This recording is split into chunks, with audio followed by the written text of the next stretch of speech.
Ever met a guy who seemed perfect on paper, but something in your gut just whispered run? Meet Tanya. Sharp, ambitious, a laugh that could light up a stadium. She believed in grand love, the kind you read about. And then, Rohan walked into her life. He was the CEO of a hot new startup, charming, undeniably handsome, and carried himself with an effortless confidence that was magnetic. He knew how to make her feel like the only woman in the universe. Flowers at her office, surprise weekend getaways, remembering tiny details she'd mentioned months ago. He'd look at her, truly see her, and she felt like she'd finally found her soulmate. Every friend, every family member, everyone adored Rohan. He was, quite simply, the perfect guy. But perfection, my darlings, is often just a very pretty mask. It started subtly, like a soft breeze that chills you unexpectedly. Tanya would be out with her girls, unwinding after a long week, and his texts would begin. Just checking you're safe, love. Getting late, isn't it? Worry about you. Harmless, right? Sweet, even. A guy who cares. But then it would escalate. A follow-up call, just wanted to hear your voice, babe.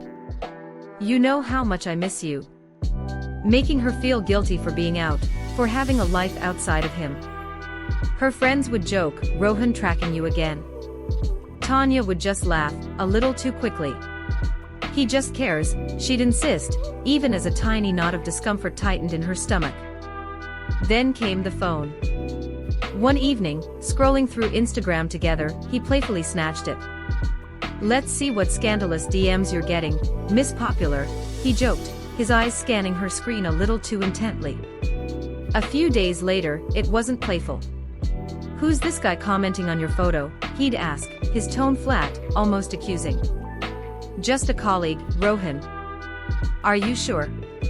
He looks a bit too friendly. Soon, it became routine. Every time her phone buzzed, his eyes would flick to it. Sometimes he'd ask to see it, sometimes he'd just take it. I trust you, he'd say, I just worry about who else is trying to get close to you. Trust, with a side of surveillance. Not exactly a five-star combo, is it? The circle around Tanya slowly started to shrink. You know, Priya can be a bit negative sometimes, can't she? He'd muse about her best friend. And Vern from your office, he gives off really weird vibes, don't you think? It wasn't direct orders, not at first. It was insidious suggestion, planting seeds of doubt about the people she loved. I just want what's best for you, he'd say, his voice dripping with concern. So Tanya started seeing Priya less. She started avoiding Varun. Because arguing with Rohan was exhausting. It always ended with her feeling like she was the unreasonable one, the one who didn't appreciate his love. Her world was becoming just them. And somehow, that felt both comforting and terrifying. The worry turned into outright demands.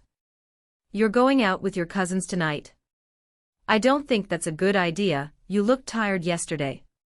Or, why haven't you replied to my text in 20 minutes? What's so important? If she planned something without him, there'd be a fight.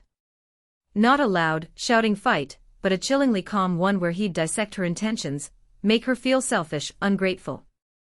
I only want us to be together, he'd say, as if her desire for independence was a personal betrayal.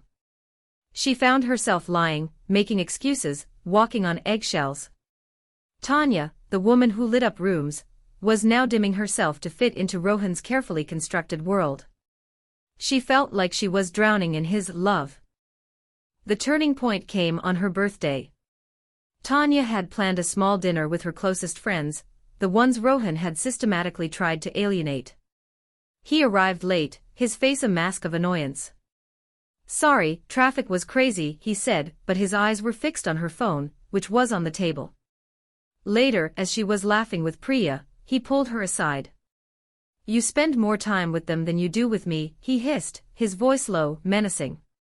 And why is your phone ringing? Is it that colleague again? You know I don't like it.